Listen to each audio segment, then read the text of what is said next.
தந்தை மகன் தூய ஆவியின் பெயராலே ஆமென். ஆமென். கர்த்தாவே, தேவர்களில் உமக்கொப்பானவர் யார்? வானத்திலும் பூமியிலும் உமக்கொப்பானவர் யார்? கர்த்தாவே, தேவர்களில் உமக்கொப்பானவர் யார்? வானத்திலும் பூமியிலும் உமக்கொப்பானவர் யார்? அல்லேலூயா. கர்த்தாவே, உம்மை போல யார் இருக்கிறாங்கப்பா? விடுதலை பயணம் 15:11 வாசிக்கும் பொழுது, ஆண்டவரே, தெய்வங்களுள் உமக்கு நிகரானவர் யார்? பரிசுத்தத்தில் மேலோங்கியவர், அஞ்சத்தக்கவர், புகழ்மிக்கவர், அரும் செயல் ஆற்றுபவர் ஆகிய உமக்கு நிகர் யார்? கர்த்தாவே, தேவர்களில் உமக்கொப்பானவர் யார்? வானத்திலும் பூமியிலும் உமக்கொப்பானவர் யார்? திருப்பாடல் 86:8 சொல்லுகிறது, என் தலைவரே, தெய்வங்களுள் உமக்கு நிகரானவர் எவரும் இல்லை, உம் செயல்களுக்கு ஒப்பானவை எவையும் இல்லை. உமக்கொப்பானவர் யார்? உமக்கொப்பானவர் யார்? உமக்கொப்பானவர் யார்? உமக்கொப்பானவர் யார்? வானத்திலும் பூமியிலும் உமக்கொப்பானவர் யார்? வானத்திலும் பூமியிலும் உமக்கொப்பானவர் யார்? மோசே கேள்வி கேட்டார் ஆண்டவர்கிட்ட. செங்கடலை பிளந்த பிற்பாடு மோசே பாடுறார், கர்த்தாவே, உம்மை போல யாருப்பா? இன்னைக்கு நாமும் கேட்போம், என் இயேசுவே, உம்மை போல யார் இருக்கிறா? அதனால தான் தூய்மை, பரிசுத்தத்தில் அவருக்கு நிகரானவர் யாரும் இல்லை. ஏசாயா 6:3 வாசித்து பாருங்கள். படைகளின் ஆண்டவர் தூயவர், தூயவர், தூயவர், மண்ணுலகம் முழுவதும் அவரது மாட்சியால் நிறைந்துள்ளது என்று அவர்கள் ஒருவரை ஒருவர் 300 தேவர்களுக்கு மேலே சிங்காசனத்தில் வீற்றிருக்கிற தேவன் உமக்கொப்பானவர் யார்? சிங்காசனத்தில் வீற்றிருக்கும் பரிசுத்தரே, பரிசுத்தரே, ஆராதனை உமக்கு, ஆராதனை, ஆராதனை உமக்கு, ஆராதனைன்னு சொல்லி கேருபீன்கள் ஒருவரை ஒருவர் முகத்தை பார்த்து, மனுஷன் பாவம் பண்ணுவான், ஆனால் தேவன் ஒரு நாளும் பாவம் பண்ண முடியாது. சாத்தான் அழுக்காக இருப்பான், அவன் அழுக்கு எப்போ பார் சாக்கடை தான். ஆனால் இயேசு மாத்திரம்தான் பரிசுத்தம். ஒயிட் சட்டையில் ஒரு சின்ன டாட் பட்டுட்டா தெரிஞ்சிடும். இயேசு 100% ஒயிட், அவர்கிட்ட கரும்புள்ளியே கிடையாது. அதனால தான் 1 பேதுரு 1:16 அழகாக சொல்லுவார், நான் தூயவனாக இருப்பது போல நீங்களும் தூயவராக இருங்கள். நீ பரிசுத்தமாக வாழ ட்ரை பண்ணு, அவரை போல ஆக ட்ரை பண்ணு. 2வது, வல்லமையில் ஒப்பானவர், அவரை பார் யாருமே இல்லை. உமக்கொப்பானவர் யார்? உமக்கொப்பானவர் யார்? உமக்கொப்பானவர் யார்? உமக்கொப்பானவர் யார்? எரேமியா 32:27 வாசித்து பாருங்கள். இதோ அனைத்து மனிதருக்கும் கடவுளாகிய ஆண்டவர் நான், என்னால் ஆகாதது எதுவும் உண்டோ? எகிப்தின் அடிமைத்தனத்திலிருந்து மக்களை அழைத்து வருகிறார் ஆண்டவர். 430 ஆண்டுகள் அடிமைத்தனம் கொண்டு வரார். என் மக்களின் துயரை கண்டேன், கண்ணீரை கண்டேன், அவர் படும் துயரை நான் கேட்டேன். பாலும் தேனும் வழியும் நாட்டிற்கு நான் அவர்களை அழைத்து செல்வேன் என்று சொல்லி மோசையை கூப்பிட்டு வராரு. கூப்பிட்டு வர்றாங்க. பார்வன் சேனை பின்னாடி இது வருது. கடலை கலக்கணும். பின்னாடி மக்கள் நிற்கிறாங்க, கத்துறாங்க, கதறாங்க. மோசேனை பார்த்து சொல்கிறாரு, உன் கோலை நீட்டு. பார்வனின் சேலை கடலுக்குள்ளே போச்சு. கோலியாத்து நிற்கிறான். 40 நாளாக இஸ்ரேல் மக்களை யாராவது தைரியம் இருந்தால் வாங்க நிற்கிறான். தாவீது போகிறாரு, பொடி பையன். ஒரே ஒரு கூழாங்கல் எடுத்துகிட்டு போகிறார். 5 கூழாங்கல் வச்சுருக்கிறார், ஒன்று தான் பயன்படுத்துகிறார். நீயோ வானத்துக்கு பூமிக்கு இருக்கிற படைக்கலங்களோடு நிற்கிற, தேர்களோடு நிற்கிற. நானோ கர்த்தருடைய வார்த்தையால் வருகிறேன்னு சொல்லி ஒற்றடி நெத்தியில் லொட்டுன்னு போட்டான். நெத்தி அடி. இல்லையா? கோலியாத்து கூழாங்கல் ஒரே கல். அடுத்து பாருங்க, லாசருடைய மரணம். மார்த்தா கத்துறா, கதறா, ஐயோ ஆண்டவரே நீர் இங்கிருந்திருந்தான். அதிகார தோரணையோட, ஆண்டவரே நீர் இங்கிருந்தால் என் சகோதரன் செத்திருக்க மாட்டேன்னு. அவன் உயிர்த்தெழுவான், மீட்படைவான், பயப்படாதுன்னு சொல்கிறாரு. உயிர்த்தெழுவான் தெரியுமே, கடைசி காலத்தில் ஆவாங்கன்னு தெரியுமே, எல்லாம் தெரியுமே. 4 நாள் ஆகிட்டு நாற்றமடிக்குமே. அழகாக ஒரே ஒரு வார்த்தை ஆண்டவர்கிட்ட நன்றி சொல்லிட்டு, லாசருவே வெளியில் வா. சிம்பிள் கான்செப்ட், முடிஞ்சு போச்சு. நம்ம தாங்க அது வேணும், இது வேணும், அது வேணும், இது வேணும், அது இல்லை, இது இல்லை. நம்ம எப்பொழுதுமே டெய்லி ஃபீலிங் என்ன தெரியும் நமக்கு? ஃபோன் சார்ஜ் பண்ணணும். சார்ஜ் இருக்கா, சார்ஜ் இருக்கா, சார்ஜ் இருக்கா. ஆனால் இயேசுடைய பவர் ஹவுஸில் வந்துட்டா எந்த சார்ஜும் தேவையில்லை. இல்லையா? மனுஷன் ஃபோன் சார்ஜ் பண்ணுறது காலையில் இருந்துச்சு, சார்ஜ் இல்லை, நெட் இல்லை, அது இல்லைங்கிறான். ஆனால் அவருடைய பவர் ஹவுஸ், அவருடைய பவர் ஹவுஸ்.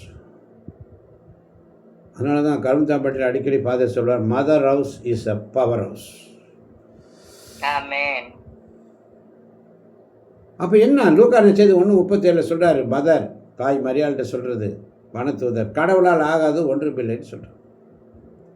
உன் பிரச்சனை பெருசா மாதா, இது எப்படி நடக்குமே, இது நடக்குமா, நான் கன்னி ஆகிட்டு கணவனை அறியேனே, எந்த கதையும் வேண்டாம். கடவுளால் இயலாது ஒன்றுமில்லை, ஒரே வார்த்தை சொன்னார். உன் பிரச்சனை பெருசா, என் இயேசு அதை விட பெருசாக இருக்கிறார் என் பக்கத்தில். இல்லையா? அவர் அன்பில் ரொம்ப அன்பானவர். அன்பானவர் இயேசு, அருமையானவர் இயேசு. லீலி புஷ்பம் போல, ரோஜா மலரை போல கனிந்த இதயம் கொண்டவர், அன்பில் ஒப்பானவர். ரோமர் 5:8 வாசித்து பாருங்கள். ஆனால் நாம் பாவிகளாக இருந்தபோதே கிறிஸ்து நமக்காக தம் உயிரை கொடுத்தார். இவ்வாறு கடவுள் நம் மீது கொண்டுள்ள தம் அன்பை எடுத்து காட்டியுள்ளார். அம்மா அன்பு பெருசுங்க. மதர் ஹவுஸ் பெருசு தான். தாய் வீட்டுக்கு போகிறோம் கருப்புத்தாம்பட்டி, ஆனால் அங்கே சிலுவையுடைய அன்பு இருக்குது, அதை விட பெருசு power house. Hallelujah. Mother house is a power house. அம்மா அன்பு பெருசு தான். அம்மா அன்பு பெருசு தான், அதை விட பெருசு சிலுவையில் அன்பு. அவனுடைய வார்த்தை பெருசு. ஃப்ரெண்டு உனக்காக 100 ரூபா கொடுக்கலாம், 5 கொடுக்கலாம், 10 கொடுக்கலாம். இயேசு உனக்காக உயிரே கொடுத்தார்.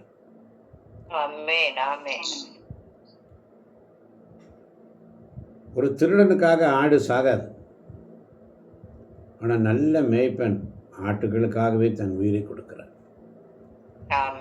யோவான் நற்செய்தி 10:11 வாசித்து பாருங்க. 1 யோவான் 4:19 அழகாக சொல்லுகிறது, அவரே முதலில் நம்மிடம் அன்பு கொண்டதால் நாமும் அன்பு செலுத்துகிறோம். அவரை நேசி ஃபஸ்ட்டு, அடுத்தவனை நேசி செகண்டு. 2 தான். முதல்ல அவரை நேசிச்சுட்டு அடுத்தவரை நேசி, வேலை முடிஞ்சு போச்சு. இப்போ பதில் சொல்லு.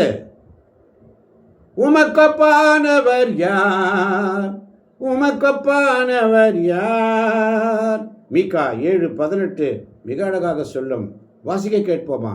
மீகா 7:18.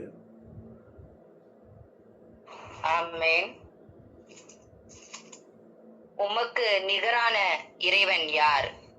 எஞ்சியிருப்போரின் குற்றத்தை பொறுத்து நீர் உமது உரிமை சொத்தில் எஞ்சியிருப்போரின் தீச்செயலை மன்னிக்கின்றீர்.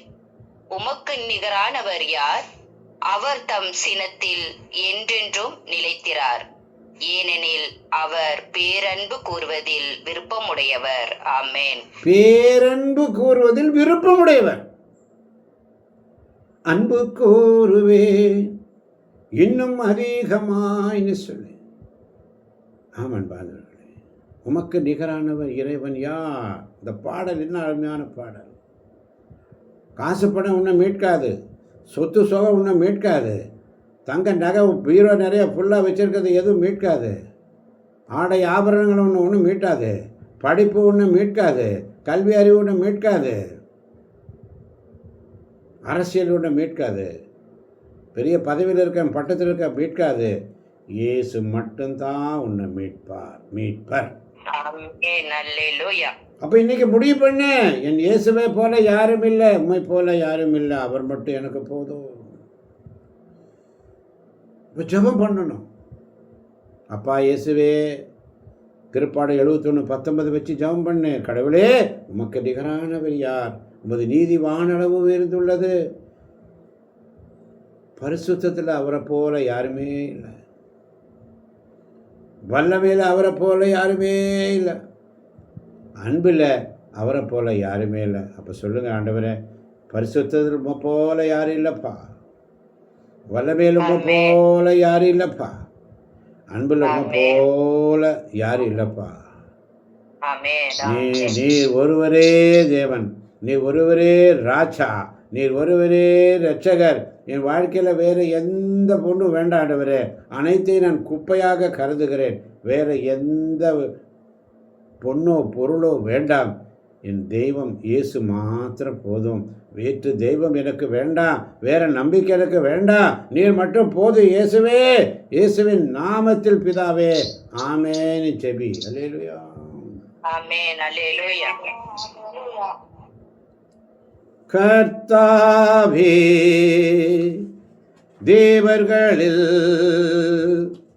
உமக்கொப்பானவர் யார்? வானத்திலும் பூமியிலும் உமக்கொப்பானவர் யார்?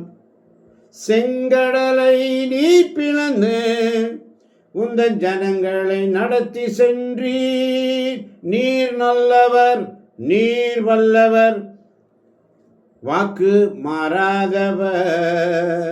செங்கடலை நீர் பிளந்து உந்தன் ஜனங்களை நடத்தி சென்றீர். நீர் நல்லவர், சர்வ வல்லவர், என்றும் வாக்கு மாறாதவர். உமக்கொப்பானவர் யார்?